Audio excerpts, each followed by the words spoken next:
চাস্তো ভাই? কিন্তু ভাবির তো কোনো চাচাই নেই। চাস্তো ভাই। ওই তুই এত প্রশ্ন করতেছিস কেন? চল, আমাদের লেট হয়ে যাচ্ছে। আচ্ছা ঠিক আছে, চল। এরপরে ওরা দুজন চলে যায়। ওরা চলে যাওয়ার পরে কাই মেন দরজা লক করে দেয় আর ওর বন্ধুদেরকে বলে, শোন, খুব সাবধানে কাজ করতে হবে। তার আগে প্রতিটা রুম ভালো করে চেক করতে হবে কেউ আছে কিনা। দোস্ত, আমি চেক করে দেখছি কেউ নেই, শুধু একটা রুমে একটা ছোট্ট পাখি শুয়ে আছে। ওই পাখিটা কিন্তু প্রথমে আমি স্বীকার করবো দোস্ত, আগেই বলে রাখলাম। ছোট্ট পাখি, বয়স কত? এই কত আর হবে, 9-10। না, এত কচি জিনিস আবার আমি খাই না। তুই না খাস দোস্ত, আমি খাই। আচ্ছা ঠিক আছে, সেটা পরে দেখা যাবে। আগে ওই শালারে দেখতে হবে। ওই শালা কিন্তু সত্যিই একটা বাঘ। ওই শালাকে না দমাতে পারলে কিন্তু সব প্ল্যান ভেস্তে যাবে। আমি গেট নক করার পরে যখন ও গেট খুলবে তখন সাথে সাথে ইঞ্জেকশনের ঘাড়ে পুশ করে দিবি। খবরদার কোনো ভুল যেন না হয়, তাহলে কিন্তু আমরা সবাই শেষ। এটা মারাত্মক লেভেলের ড্রাগ। একবার পুশ করতে পারলেই শালা নেতিয়ে পড়বে। আচ্ছা ঠিক আছে, কিন্তু গেট যদি ও না খুলে ওর বউ খুলে তখন? ওর বউ খুলবে না, ওই খুলবে। আর যদি ওর বউ খুলে তারপরও পুশ করে দিবি। তুই শুধু চোখ বন্ধ করে ইঞ্জেকশন পুশ করবি, বাকিটা আমি সামলে নেব। গতকালকে তোর বউকে একটু টিচ করেছিলাম বলে তুই আমাকে কুত্তার মতো মারছিস। আজকে তোর সামনে তোর বউকে ছিঁড়ে ছিঁড়ে খাবো, দেখি তুই কি করস। গতকাল ভি, জিমিন, জান্নাত, তুলি ওরা সদরে যায় বিয়ের মার্কেটিং করতে। মার্কেটের প্রথম ফ্লোরে জিমিন তুলিকে চুড়ি কিনে দিচ্ছিল আর দ্বিতীয় ফ্লোরে ভি জান্নাতের সাথে বিয়ের শাড়ি পছন্দ করতেছিল। জান্নাত শাড়ি নিয়ে আয়নার সামনে দেখতেছিল ওকে দেখতে কেমন লাগে, আর ভি জান্নাতকে তাকিয়ে দেখতেছিল। আর তখনই কাই আর ওর বন্ধুরা এসে জান্নাতকে টিচ করতে থাকে। কাই তো জান্নাতকে স্পর্শ করতেই যাচ্ছিল, কিন্তু তখনই ভি এসে কাইয়ের হাত ধরে ফেলে আর ওদেরকে উড়াধুরা মারতে থাকে। ভি তো ওদের প্রায় মেরেই ফেলতো, কিন্তু জান্নাত এসে ভিকে আটকায় আর তখন কাই আর ওর বন্ধুরা পালিয়ে যায়। কাই দরজা নক করার পরে ভি দরজা খুলে আর সাথে সাথে কাইয়ের বন্ধু ভি এর ঘাড়ে ইঞ্জেকশন পুশ করে দেয়। ইঞ্জেকশন পুশ করার সাথে সাথেই ভি মাটিতে লুটিয়ে পড়ে। ও চোখে ঝাপসা দেখতে শুরু করে, হাত পা সম্পূর্ণ অবশ হয়ে আসে। এরপরে কাই ভি এর মাথায় ফুলের টপ দিয়ে সজোরে বাড়ি দেয়। জান্নাত চিৎকার দিয়ে দৌড়ে ভিকে এসে ধরতে নেয়, কিন্তু কাই জান্নাতকে ধরে ফেলে। আমি থাকতে কোথায় যাচ্ছে সুন্দরী? আর ওই শালার হাত বেঁধে ফেল, তবে ভুলও রশি দিয়ে বাঁধিস না, লোহা শিকল দিয়ে বাঁধবি, তাও আবার ডাবল পেঁচ দিবি। শালার গায়ে প্রচুর শক্তি, যে কোনো মুহূর্তে খুলে ফেলতে পারে, তাই শক্ত করে বাঁধ। আর বেঁধে ওর চোখে পানি দে, কারণ ওকে তো দেখতে হবে ওর বউকে আমরা কিভাবে আদর করি। ও না দেখলে তো আমার প্রতিশোধ সম্পূর্ণ পূরণ হবে না, ওকে তো দেখতেই হবে। এরপরে ওরা ভিয়ের হাত শক্ত করে বাঁধে আর বালতি ভরে ওর মুখে সজোরে পানি মারে। হেই, আমাকে চিনতে পারছোস? তুই কি যেন বলেছিলি? তুই বেঁচে থাকতে তোর মহারানীর গায়ে কেউ স্পর্শ তো দূরে থাক, ওর উপরে কারো ছায়াও পড়তে দিবি না। কাই এসব কথা বলছে আর জান্নাতের শরীরে এক একটা পার্টে স্পর্শ করতেছে। ভি, জান্নাত ওরা দুজনেই প্রচুর জোরে চিৎকার করতেছে, কিন্তু আফসোস ওদের চিৎকার কেউ শুনতে পাচ্ছে না, কারণ কাই ওরা ফুল লাউড স্পিকারে গান ছেড়ে রেখেছে। তাছাড়া জান্নাতের বাড়ি থেকে আশেপাশে বাড়ি অনেকটা দূরে। কাই জান্নাতের শরীর থেকে জোর করে টেনে বোরখার নিকাব খুলে ফেলে, এরপরে ওর পোশাক ছিঁড়ে ফেলে। ভি চোখ বন্ধ করে রেখেছে আর চিৎকার করে কান্না করতেছে, কিন্তু জানোয়ারগুলো জোর করে ভিয়ের চোখ খুলে। ভি অন্যদিকে মুখ ফিরিয়ে নেয়, তখন ওরা জোর করে এদিকে ফিরায়। এর মধ্যে ওর একটা বন্ধু তুলির রুমে যায় আর সেখান থেকে তুলির চিৎকার ভেসে ওঠে। এই বাচ্চা মেয়েটা কোনো কথা বলতে পারে না, শুধুমাত্র ভাইয়াটুকু বলতে পারে, আর সেই ভাইয়া বলেই চিৎকার করতেছে। তুলি যখন ভিকে ভাইয়া বলে ডাকতো তখনও কান পেতে শুনতো। তুলির মুখে ভাইয়া ডাকটা শুনলে ওর প্রাণ জুড়িয়ে যেত, কিন্তু আজকে তুলির মুখে ভাইয়া ডাকটা ওর মনের মধ্যে বিষের তীরের মতো গিয়ে ঢুকছে। চোখের সামনে প্রিয়তমা স্ত্রীর চিৎকার আর বিবর্ষ দৃশ্য, অন্যদিকে কলিজার টুকরা আদরে ছোট্ট বোবা বোনের চিৎকার। এইসব যেন ভিকে জাহান্নামের আজাব দিচ্ছে। না, জাহান্নামের আজাব নয়, হয়তোবা এর থেকেও বেশি। ও সহ্য করতে পারছিল না, ওদের কাছে রিকোয়েস্ট করতেছিল যেন ওকে মেরে ফেলে, নয়তো ওর চোখ অন্ধ করে দেয় আর ওর কানে গরম সীসা ঢেলে দেয়। অমানুষগুলো ওদের উপরে প্রায় 6-7 ঘন্টা টানা নির্মম অমানবিক অত্যাচার চালায়। দোস্ত, কিছুক্ষণ পরে সকাল হয়ে যাবে, আমাদের এখনই চলে যাওয়া উচিত। হ্যাঁ ঠিক বলছোস, চলে যাওয়া উচিত, কিন্তু তার আগে শেষ কাজটা শেষ করা যাক। প্লিজ ওকে মারিস না, আল্লাহর কসম আমি তোদের কাউকে মারবো না, তোদের কারো কোনো ক্ষতি করবো না, আমি এমনকি আমি কাউকে কিচ্ছু বলবো না। প্লিজ আমার পাখিটাকে মারিস না, আমি আমার স্ত্রী আর আমার বোনকে নিয়ে অনেক দূরে চলে যাব, প্লিজ ওকে ছেড়ে দে। সরি রে, হিংস্র বাঘকে বিশ্বাস করা যায় কিন্তু তোকে নয়। আল্লাহর রাস্তে এমনটা করিস না।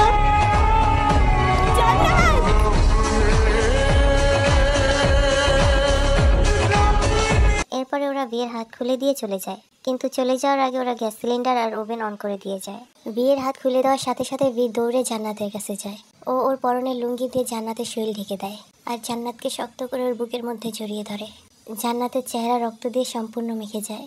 তাছাড়া অমানুষদের নির্মম অত্যাচারে মেয়েটার চেহারা বিবর্ষ হয়ে যায়। জান্নাতের কাটা গলা দিয়ে নদীর স্রোতের ন্যায় রক্ত বেরিয়ে আসতে থাকে। ভি ওর হাত দিয়ে শক্ত করে জান্নাতের কাটা জায়গা ধরে রাখে। কিচ্ছু হবে না তোমার, আমি আছি তো, কিচ্ছু হবে না, ইনশাআল্লাহ সব ঠিক হয়ে যাবে। আমাকে ক্ষমা করে দিন ভি, আমি আপনার আমানত ধরে রাখতে পারলাম না। আমি আপনার হক আদায় করতে পারলাম না। তুলিকে বাঁচান ভি। জান্নাতের কথা বলতে খুব কষ্ট হচ্ছিল। ও কথা বলতে পারছিল না, কারণ কথাগুলো ওর গলার কাটা জায়গা দিয়ে বেরিয়ে আসতেছিল। শেষবার ওর গলা দিয়ে শুধুমাত্র একটা শব্দ বের হয়েছে, সেটা হচ্ছে কালেমা। জান্নাত কালেমা পড়ে এই নিকৃষ্ট দুনিয়া ত্যাগ করে। ভি জান্নাতকে ওর বুকের মধ্যে শক্ত করে চেপে ধরে চিৎকার করে কান্না করে। এরপরে ও জান্নাতের রক্তমাখা কপালে একটা কিস করে জান্নাতকে ওইখানে রেখে তুলির রুমের দিকে যায়। গিয়ে দেখে রক্ত ভেজা বিছানায় ওর প্রাণ ভোমরা নিথর দেহ পড়ে রয়েছে। ভি বিছানার চাদর দিয়ে তুলির ছোট্ট শরীরটাকে ঢেকে দেয়। এরপরে ওকে কুলে তুলে নেয় আর ওর কপালে ছোট্ট চুমু এঁকে দেয়। আমি পারলাম না তোকে রক্ষা করতে, পারলাম না তোকে বাঁচাতে, তুই তোর অপদার্থ ভাইটাকে ক্ষমা করে দিস। ভি তুলিকে আঁকড়ে ধরে চিৎকার করে কান্না করতেছিল। আর ঠিক তখনই মাইক্রোওভেন আর গ্যাস সিলিন্ডার ব্লাস্ট হয়ে যায়। ভি জান্নাতের বাড়ি জানালা ভেঙে বাইরে ছিটকে পড়ে যায়। এরপরের ঘটনা তো তোমাদের সবাই জানাই আছে। জিমিন এই ঘটনা নিয়ে অনেক তদন্ত করেছিল, কিন্তু কিচ্ছু পায়নি, কারণ ওই টাইমে সবকিছু লুকিয়ে ফেলা হয়েছিল। এমনকি জিমিনের কাছে জান্নাত আর তুলির ভুয়া পোস্টমর্টম রিপোর্টও দেওয়া হয়েছে। তাই ওই দিনের রহস্য জিমিনের কাছে রহস্যই থেকে যায়। তুমি এতদিন পরে কেন এসেছো বাবা? আমি তোমার সাথে কথা বলবো না। ভেবেছিলাম তোমাকে নিয়ে ঘুরতে যাব। এখন তুমি যখন কথাই বলবে না, তখন কিভাবে ঘুরতে যাব? কি, তুমি আমাকে নিয়ে ঘুরতে যাবে? সত্যি বাবা? হ্যাঁ, চেয়েছিলাম তো, কিন্তু তুমি তো বললে আমার সাথে কথাই বলবে না। তাহলে ঘুরতে কিভাবে যাব? ওইটা তো আমি এমনিই বলেছি বাবা, রাগ করে। আমি যাব ঘুরতে, তুমি এখানে দাঁড়াও, আমি এক্ষুনি রেডি হয়ে আসতেছি। আচ্ছা যাও। এরপরে ভি ওর মেয়েকে নিয়ে সারা দিন ঘুরে। নূর যেখানে যেতে চায় ঠিক সেখানেই যায়। সন্ধ্যার দিকে কাফিয়া লেকপারে আসে নূরকে নিতে। ভি নূরকে নিয়ে লেকপারে আসলে নূর কাফিয়াকে দেখে বলে, মামিমণি তুমি এখানে? হ্যাঁ আম্মু, তোমাকে নিতে এসেছি। কিন্তু আমি তো যাব না, অনেকদিন তো তোমাদের বাসায় বেড়ালাম, আর বেড়াবো না। নূর তুমি কাফিয়ার সাথে ওর বাসায় যাও। কিন্তু কেন বাবা, এতদিন কি কেউ কারো বাসায় বেড়ায়? আমি 2 দিন পরে গিয়ে তোমাকে নিয়ে আসবো, তুমি এখন যাও। না আমি কোথাও যাব না, তুমি 2 দিন পরে কথা বলে আর আসো না। এবার আসবো, যাও তুমি। না আমি তোমাকে বিশ্বাস করি না, আমি যাব না। নূর আমি যেতে বলেছি। তুমি ধমকালে আমি যাব না বাবা। কাফিয়া ওকে নিয়ে যাও। ছাড়ো আমাকে, আমি যাব না। বাবা তুমি তো জানো তোমাকে ছাড়া আমি থাকতে পারি না, আমার খুব কষ্ট হয়, আমি যাব না ওদের বাসায়। মামনি আমি বললাম তো 2 দিন পরে আমি এসে নিয়ে যাব তোমাকে। না বাবা 2 দিন পরে না, আমি তোমার সাথে এখন যাব বাবা। প্লিজ বাবা আমাকে রেখে যেও না। কাফিয়া প্লিজ ওকে নিয়ে যাও। না বাবা প্লিজ বাবা, আমি যাব না।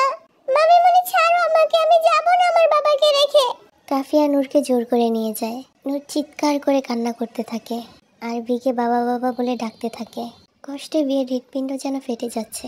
ও জানে না ওর কি দোষ ছিল, কোন অপরাধের বিনিময়ে বিধাতা ওকে এত জঘন্য জীবন দিল। না জানি কোন অপরাধে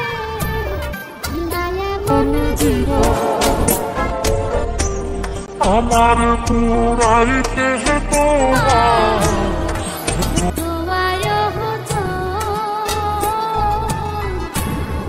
আমার ডুবাইতে তোমার এত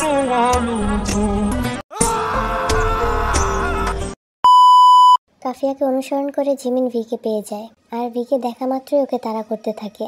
ভিও পুলিশের গাড়ি দেখার সাথে সাথে পালাতে শুরু করে। কাফিয়া যখন বুঝতে পারে যে জিমিন ভিকে তাড়া করতেছে, তখন কাফিয়া ওর গাড়ি ঘুরিয়ে ওদের পেছনে ছোটে, কারণ পুলিশ যদি ভিকে পেয়ে যায় তাহলে সাথে সাথে গুলি করে মেরে ফেলবে। কিন্তু ওই মুহূর্তে জিমিন যদি নূরকে দেখে তাহলে নূরকে দেখে ওর মায়া লাগতে পারে, আর যার ফলে অ্যাটলিস্ট ভিকে গুলি করে মারবে না। ভি তোমার পালানোর আর কোনো পথ নেই, তাই নিজেকে আত্মসমর্পণ করো।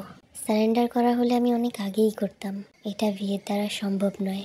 তাহলে আমি তোমাকে গুলি করতে বাধ্য হব, তোমার ইচ্ছা। অন্য পুলিশরা যখন ভিকে গুলি করতে যাবে তখন জিমিন হাত দিয়ে সব পুলিশদের বাধা দেয়। No please stop, don't shoot, ও সারেন্ডার করবে, অবশ্যই করবে, প্লিজ তোমরা কেউ গুলি করো না। বি প্লিজ সারেন্ডার করো, নয়তো আমি ওদেরকে আটকাতে পারবো না। এটা আমার পক্ষে সম্ভব নয়, please V. I am sorry Jimin, আমি পারবো না। আমি কিন্তু সত্যি গুলি করে দেবো ভি। না অ্যাঞ্জেল, প্লিজ তুমি আমার বাবাকে গুলি করো না। প্লিজ আমার বাবাকে ছেড়ে দাও তোমরা। আমার বাবা তো তোমাদের কোনো ক্ষতি করেনি, তাহলে কেন আমার বাবাকে তোমরা গুলি করবে? প্লিজ আমার বাবাকে ছেড়ে দাও, আমি আমার বাবাকে নিয়ে অনেক দূরে চলে যাব। আমার বাবাকে মেরো না তোমরা। জান্নাতকে বাঁচানোর জন্য ভি এভাবে কাইয়ের কাছে রিকোয়েস্ট করেছিল। আজকে ওকে বাঁচানোর জন্য ওর মেয়ে পুলিশের কাছে এভাবে রিকোয়েস্ট করতেছে। ভি ওর মেয়ের দিকে অপলকভাবে তাকিয়ে আছে, আর চোখ দিয়ে অঝরে অশ্রু বেয়ে পড়ছে। আম্মাজান তুমি, কাফিয়া তুমি নূরকে নিয়ে কেন এখানে এসেছো? ওকে নিয়ে এখান থেকে যাও। জিমিন দয়া করে ভিকে গুলি করো না, ও জীবন অনেক কষ্ট সহ্য করছে, সেই জীবনটুকু ওকে ওর মেয়ের সাথে কাটাতে দাও। প্লিজ জিমিন, ওর বদলে তুমি আমাকে গুলি করো, ওকে ছেড়ে দাও। ভি আমিও তোমাকে মারতে চাই না, তুমি শুধু আত্মসমর্পণ করো, বাকিটা আমি সামলে নেব। আমি প্রেসিডেন্টের কাছে রিকোয়েস্ট করব তোমার শাস্তি কমিয়ে দেওয়ার জন্য। প্লিজ বি সারেন্ডার করো। জিমিন এত কথা বলে লাভ নেই, ও সারেন্ডার করবে না। Shoot him. No sir please, এরকম করবেন না। ও সারেন্ডার করবে, অবশ্যই করবে। ও যদি সারেন্ডার নাও করে আমি ওকে গুলি করব, আপনারা কেউ গুলি করবেন না প্লিজ, এই রিকোয়েস্টটা আমার রাখুন। এই কথাটা ঠিক বলেছে জানেমান, অন্য কাউকে দিয়ে গুলি করতে দিও না আমাকে। এই দুনিয়া থেকে শেষ বিদায়টা তুমি তোমার নিজের হাত দিয়েই করো, তবে গুলিটা আমার বুকে করো না প্লিজ, আমার মস্তিষ্কের মধ্যে করো। কারণ এই বুকে আমার জান্নাত আর আমার কলিজার টুকরা বোন শুয়ে আছে, ওদের ঘুম ভেঙে যাবে। এই মস্তিষ্কে গুলি করো, কারণ এখানে জঘন্যতম স্মৃতি আছে, যে স্মৃতিগুলোর কারণে আমি মরেও শান্তি পাবো না। ভি আমি জানি না তোমার সাথে অতীতে কি হয়েছিল, কেন তুমি এই পথ বেছে নিয়েছো, আমি কিচ্ছু জানি না, আর আমি কখনো তোমার কাছে জানতেও চাইবো না। তুমি শুধুমাত্র অতীতটাকে ভুলে যাও, তুমি অতীতটাকে ভুলে গিয়ে এই পথ ছেড়ে দাও আর নিজেকে আত্মসমর্পণ করো। এরপরে আমরা চারজনে মিলে খুব সুন্দরভাবে একটা সংসার সাজাবো। প্লিজ ভি আমাকে গুলি করতে বাধ্য করো না, আমি তোমাকে গুলি করতে চাই না। এর মধ্যেই ভিকে নেওয়ার জন্য হেলিকপ্টার চলে আসে। হেলিকপ্টার দেখে জিমিন বুঝে যায় যে ভি আর আত্মসমর্পণ করবে না, আর ভি আত্মসমর্পণ না করলে অন্য পুলিশ সদস্যরা ওকে গুলি করে দেবে। তাই জিমিন ওর বুকে পাথর চাপা দিয়ে ভিয়ের বুকে গুলি করে দেয়। তবে জিমিন ভিয়ের বুকে নির্দিষ্ট একটা জায়গায় গুলি করে, যেখানে গুলি করলে বাঁচার সম্ভাবনা থাকে। ও ভেবেছে ভিকে গুলি করলে ভি মাটিতে লুটিয়ে পড়বে, এরপরে ওকে অ্যারেস্ট করবে। কিন্তু ভিয়ের পিছনে বিশাল খাদ ছিল, জিমিনের গুলি খেয়ে ভি সেই খাদে পড়ে যায়। কাফিয়া চিৎকার দিয়ে সামনে দৌড়ে আসে ভিকে বাঁচানোর জন্য। ও ভিয়ের হাত প্রায় ধরেই ফেলেছিল। কাফিয়ার হাত আর ভিয়ের হাত প্রায় ছুঁই ছুঁই অবস্থায় ছিল, কিন্তু কাফিয়া ভিকে ধরে রাখতে পারে না, ও খাদে পড়ে যায়। ভিকে পড়ে যেতে দেখে জিমিনের হাত থেকে গুলি পড়ে যায়, আর ও হাঁটু গেড়ে মাটিতে বসে পড়ে। ভি খাদে পড়ে যাওয়ার সময় ওর চোখের সামনে জান্নাত, নূর, জিমিন, তুলি ওদের সকলের স্মৃতি ভেসে ওঠে। ও খাদের নিচে পানিতে পড়ে যায়, আর শেষ বিদায়ের সময় ওর পুরোনো স্মৃতিগুলো যেন ওর দরজায় এসে কড়া নাড়ে।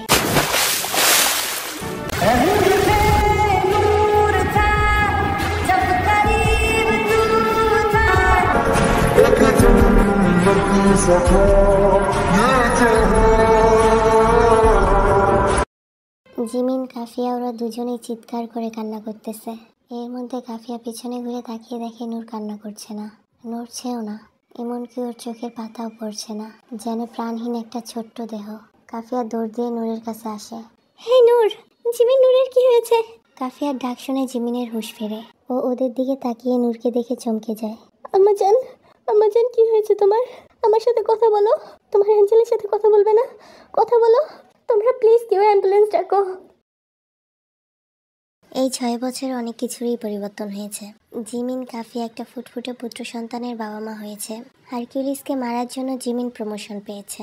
জিমিন আর কাফিয়ার সাথে নূরও ওদের বাসায় থাকে। তবে ওই দিনের ঘটনার পর থেকে নূর কোনোদিন জিমিনের সাথে কথা বলেনি, এমনকি জিমিনের ছায়াও দেখেনি। জিমিন অনেক চেষ্টা করেছিল নূরের সাথে কথা বলার জন্য, কিন্তু নূর ডিরেক্টলি বলে দিয়েছে যদি ও চায় যে নূর এই বাসায় থাকবে তাহলে যেন কোনোদিন ওর সাথে কথা না বলে, তাহলে হয় নূর এই বাসা থেকে চলে যাবে, নয়তো সুইসাইড করবে। তাই জিমিন আর সাহস করেনি নূরের সাথে কথা বলার, আর ওর সামনাসামনিও কখনো হয়নি। আগামীকাল নূরের 10 বছর পূর্ণ হবে, এই জন্য জিমিন সুইজারল্যান্ডে টিকিট কেটেছে, কারণ নূর বরফের দেশ অনেক পছন্দ করে। তাই জিমিন চেয়েছে নূরের এবারে জন্মদিন সুইজারল্যান্ড পালন করবে। হ্যাঁ, ও জানে নূরের বার্থডেতে ও অ্যাটেন্ড করতে পারবে না, কিন্তু দূর থেকে দাঁড়িয়ে তো ওর হাসিমাখা মুখ দেখতে পারবে, এটাই জিমিনের কাছে অনেক। ওয়াও মামিমণি, আমরা সুইজারল্যান্ড যাচ্ছি? হ্যাঁ। থ্যাংক ইউ মামিমণি, ইউ আর দ্য বেস্ট। তবে টিকিট 4টা কেন? আমরা তো 3 জন। তোমার ভাইয়াকে রেখে কি করে যাই? তোমার ভাইয়া তো এখন অনেক ছোট, আমি তো সুর কথা বলতেছি না, সু তো আমাদের সাথে যাবেই, সুকে নিয়েই তো আমরা তিনজন। তাহলে 4টা টিকিট কেন? জিমিন যাবে আমাদের সাথে। ও মামুনি, দেখেছো আমি একদমই ভুলে গেছি, আমার তো সামনে পরীক্ষা, আমি যেতে পারবো না। তোমরা বরং গিয়ে ঘুরে আসো, আমি পরে যাব। নূর, জিমিন তোমার সামনে আসবে না, দূরে থাকবে। আমি যাব না। কেন এমন করতেছো নূর? 6 বছর হয়ে গেছে। এই 6 বছর কি যথেষ্ট নয় একটা মানুষকে শাস্তি দেওয়ার জন্য? মানুষটা ভিতরে ভিতরে শেষ হয়ে যাচ্ছে, মানুষটাকে তো এবার একটু শান্তি দাও। শান্তি দেওয়ার আমি কে? আর তাছাড়া তোমার হাজবেন্ড তো শান্তিতে আছেই, স্ত্রী, সন্তান, সংসার, প্রমোশন, সব কিছু নিয়ে খুব ভালো আছে। এর থেকে ভালো মানুষ কিভাবে থাকে? এটাকে ভালো থাকা বলে না নূর। আমি প্রতিনিয়ত দেখছি মানুষটা তিলে তিলে শেষ হয়ে যাচ্ছে। অতীতে যা হয়েছে তা জিমিন ইচ্ছে করে করেনি। প্লিজ নূর, সবকিছু ভুলে যাও। তোমার অ্যাঞ্জেল তোমাকে সত্যি খুব ভালোবাসে। স্টপ মাইমনি, যেটা বলেছো সেটা দ্বিতীয়বার আর বলবে না। ও আমার অ্যাঞ্জেল না, ও একটা ডেভিল, মনস্টার, যে শুধু আমার বাবার জীবনটাকেই খায় নাই, আমার বাবার জীবনের সাথে সাথে আমার সুখ, শান্তি সবকিছু গিলে খেয়ে ফেলছে। নূর প্লিজ চুপ থাকো। এসব কি বলতেছো তুমি? জিমিন এগুলো শুনলে মরে যাবে। আমি তো চাই ও মরে যাক। প্রতিদিন আমি আল্লাহর কাছে দোয়া করি আমার বাবা যতটা কষ্ট পেয়ে মারা গেছে তার থেকেও যেন দ্বিগুণ কষ্ট পেয়ে ওই অমানুষটা মারা যায়। নূর, কষ্ট লাগছে মানমনি? খুব কষ্ট লাগতেছে? আমি শুধু তোমার স্বামীর মৃত্যু কামনা করছি, এতেই তোমার এত কষ্ট লাগতেছে? আর ওই মনস্টার তো আমার চোখের সামনে আমার বাবাকে গুলি করে মারছে, তো আমার কতটা কষ্ট হয়েছে একটু কল্পনা করে দেখেছো সেটা? তোমাদের সবার চোখে আমার বাবা একজন ভিলেন ছিল, কিন্তু আমার চোখে আমার বাবা ভিলেন ছিল না। আমার বাবা আমার কাছে একটা সুপার হিরো ছিল, যে আমার জন্য সব কিছু করতে পারতো, সব কিছু। যে আমার বাবা, মা, বন্ধু, সুখ, শান্তি সব ছিল। আমার জীবনে তো বাবা ছাড়া আর কেউ ছিল না মামিমনি, শুধুমাত্র আমার বাবা ছিল। আমার জীবন থেকে তোমার হাজবেন্ড সেই বাবাটাকেও কেড়ে নিল। তুমি শুধু তোমার হাজবেন্ডের দিকটাই দেখলে, আমার দিকটা দেখলে না মামিমনি। আমার ভিতরে কষ্টগুলো তুমি বুঝলে না। নূর মামুনি প্লিজ কান্না করো না। আই এম সরি, আমি আর জিমিনের কথা বলবো না। তোমার যেভাবে ইচ্ছে তুমি সেভাবেই থাকো, আমি আর কখনোই জিমিনের কথা বলবো না। আর জিমিন আমাদের সাথে যাবেও না। তুমি যেটা বলবে সেটাই হবে। আমি জানি আমি এখানে আসাতে তোমরা দুজনের একজনে খুশি হওনি, খুশি না হওয়াটাই স্বাভাবিক। বিশ্বাসঘাতক মির্জাফরকে দেখলে কারই বা খুশি লাগে? সবাই একে দেখলে মুখ ফিরিয়ে নেবে, এটাই স্বাভাবিক। যাকে রাস্তার থেকে কুড়িয়ে এনে যত্ন করে বড় করছো, সেই তোমার প্রিয় মানুষটাকে দুনিয়া ছাড়া করছে। এর থেকে মির্জাফর দুনিয়াতে আর হয় না, তাই না জান্নাত?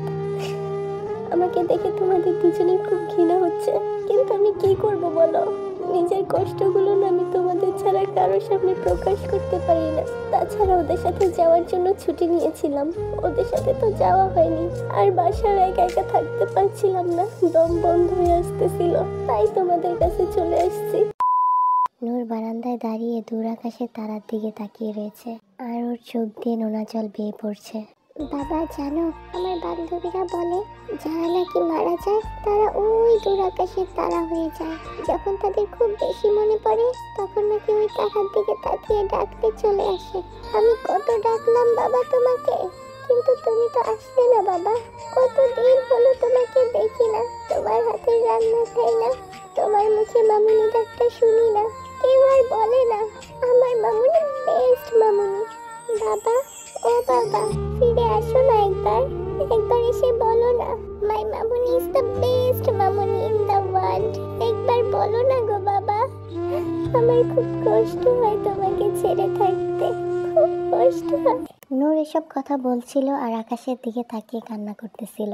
এরপরে হঠাৎ করে ওর চোখ যায় বরফ দিয়ে ঢাকা রাস্তায় ল্যাম্পপোস্টের নিচে কালো পোশাকে আবৃত বিশাল দেহের এক মানবের দিকে। অপরিচিত অজানা দেশ, তার উপরে তুষার পরা অন্ধকার নিস্তব্ধ রাত। তাছাড়া লোকটাকেও দেখতে বেশ ভুতুড়ে লাগছে, কালো পোশাক দিয়ে সমস্ত শরীর আবৃত, চেহারাটাও দেখা যাচ্ছে না কালো মাস্ক পরার কারণে। এরম নিস্তব্ধ পরিবেশে লোকটাকে দেখে নূর অনেকটা ভয় পেয়ে যায়। তাই নূর চলে যাওয়ার জন্য ওদের রুমের দিকে পা বাড়ায়, কিন্তু তখন ওর মনে পড়ে যে ওর বাবাকে ওর গুড নাইট বলা হয়নি। এজন্য ও আকাশের দিকে তাকিয়ে ওর বাবাকে গুড নাইট বলার জন্য পিছনে ঘুরে তাকায়। যখনই ও পিছনে ঘুরে তাকায় তখনই দেখে ওই লোকটা ওর সামনে। লোকটাকে দেখে ওর চোখগুলো বড় বড় হয়ে যায়, ও ভয়ে চিৎকার করতে নেয়। তখনই লোকটা ওর মুখ চেপে ধরে। Do you miss your father? Noor লোকটার দিকে তাকিয়ে ওর মাথা উপর নিচে নাড়িয়ে হ্যাঁ সূচক উত্তর দেয়। ওকে দেন লেটস গো। পরের দিন ওরা দেশে ফিরে আসে। ফিরে এসে দেখে জিমিন নূরের বারান্দার সামনে বেলি ফুলের গাছের পরিচর্যা করছে। নূর বেলি ফুল খুব পছন্দ করে, এই জন্য এখানে এই ফুলগুলো জিমিনই লাগিয়েছে। কিন্তু নূরকে জানিয়েছে যে কাফিয়া লাগিয়েছে। যদি নূর জানতে পারে যেগুলো জিমিন লাগিয়েছে, তাহলে ফুলের গাছগুলো নূর নষ্ট করে ফেলবে। নূরকে দেখা মাত্রই জিমিন এখান থেকে সরে যেতে নেয়, কিন্তু তখন নূর জিমিনের হাত ধরে ফেলে। এটা দেখে তো জিমিন অনেকটাই অবাক হয়। অবাক দৃষ্টিতে নূরের দিকে তাকিয়ে থাকে। কি হয়েছে অ্যাঞ্জেল, এভাবে তাকিয়ে আছো কেন? অ্যাঞ্জেল? আমি? হ্যাঁ তুমি। তুমি ছাড়া আমার অ্যাঞ্জেল আর কয়টা আছে শুনি? নূরের কথা শুনে এবার জিমিনের সাথে সাথে কাফিয়াও বেশ অবাক হয়ে যায়। নূর পাশের বেঞ্চের উপরে দাঁড়ায়। এরপরে জিমিনকে ওর কাছে এনে ওর চোখের পানি মুছে দিয়ে গলা জড়িয়ে ধরে বলে, আই এম সরি অ্যাঞ্জেল, তোমাকে এতদিন আমি অনেক কষ্ট দিয়েছি, তোমাকে অনেক বাজে বাজে কথা বলেছি। প্লিজ অ্যাঞ্জেল, আমাকে ক্ষমা করে দাও। আমি ভুলে গিয়েছিলাম, আমার অ্যাঞ্জেল আর যেই করুক না কেন আমার বাবাকে ইচ্ছে করে কখনোই মারতে পারে না। আমি আর তোমার সাথে খারাপ ব্যবহার করব না। প্লিজ অ্যাঞ্জেল, আমাকে ক্ষমা করে দাও। জিমিন কোনো কথা বলছে না। আসলে ও কোনো কথা বলতে পারছে না। সমস্ত কথা ওর গলায় আটকে যাচ্ছে। ওর চোখ দিয়ে শুধু টপ টপ করে পানি বেয়ে পড়ছে। ওই অ্যাঞ্জেল, আর কান্না করো না প্লিজ। এখন থেকে আমরা আর কেউ কান্না করব না, সবাই অনেক হাসি খুশি থাকবো। জানো, গতকাল রাতে না আমি বাবার সাথে ওই আকাশে দেখা করেছিলাম। বাবা বলেছে আমরা যদি হাসি খুশি থাকি তাহলে বাবার কাছে খুব ভালো লাগে, আর যদি আমরা কষ্ট পাই, কান্না করি, তাহলে বাবার নাকি খুব কষ্ট হয়। তাই এখন থেকে আমরা কেউ কান্না করব না। আর হ্যাঁ, বাবা তোমাকে গিলটি ফিল করতে নিষেধ করেছে। বাবা বলেছে ওই দিন যা ঘটেছিল তাতে তোমার কোনো দোষ ছিল না। বাবা ইচ্ছে করে এমনটা করেছে, কারণ বাবা চেয়েছিল এমনটা হোক। তাই তুমি ওই দিনের ঘটনা নিয়ে গিলটি ফিল করবে না অ্যাঞ্জেল, ঠিক আছে? জিমিন এবার নূরকে জড়িয়ে ধরে অঝরে কান্না করতে থাকে। নূর ও জিমিনকে শক্ত করে জড়িয়ে ধরে কান্না করে। কাফিয়া ওদের মামা ভাগ্নির দৃশ্য দেখে কান্না করে দেয়। তবে এই কান্না কোনো কষ্টের কান্না নয়, এটা সুখের কান্না। নূর আর জিমিনের কাছে সুগা এসে ওর ছোট্ট হাত দিয়ে নূরকে ধাক্কা দিয়ে বলে, ওই নূর শোন না, একটু সর, আমাকে একটু জায়গা দে, আমিও তোদের দুজনকে জড়িয়ে ধরে কান্না করব। সুগা, তোমাকে না বলেছি নূরকে আপু বলে ডাকতে? আমি ওকে আপু বলে কেন ডাকবো? আমি তো বড় হয়ে ওকে বিয়ে করব। বউকে কি কেউ আপু বলে ডাকে? ইস, আমি তোকে কোনোদিনও বিয়ে করব না। কেন তুই আমাকে বিয়ে করবি না কেন? কারণ তুই আমার অনেক ছোট। তাছাড়া আমি তো স্নো হোয়াইটকে বিয়ে করব। স্নো হোয়াইট তো মেয়ে, তুই মেয়ে হয়ে মেয়েকে বিয়ে করবি? আরে না, সব স্নো হোয়াইট মেয়ে হয় না, কিছু স্নো হোয়াইট ছেলেও হয়। স্যার, একটা খুন হয়েছে, আর খুনের ধরন দেখে মনে হচ্ছে এটা হারকিউলিস করেছে। কি? হারকিউলিস? হ্যাঁ স্যার, আর বডির সাথে একটা চিরকুটও পাওয়া গেছে। কোথায় দেখি? আসসালামু আলাইকুম জিমিন সাহেব। অনেক বছর তো হারকিউলিস মুক্ত সুখের জীবন বউয়ের সাথে কাটালেন, আর কত কাটাবেন? এবার একটু প্রাক্তনের দিকে ফিরে তাকান। আপনি কি ভেবেছিলেন একটা বিকে গুলি করলেই হারকিউলিস ধ্বংস হয়ে যাবে? জনাব, হারকিউলিসকে ধ্বংস করার ক্ষমতা বিধাতা ছাড়া আর কারো নেই। যতদিন এই বাংলায় ধর্ষক থাকবে, ততদিন এই বাংলায় ধর্ষক নিধনকারী হারকিউলিস থাকবে।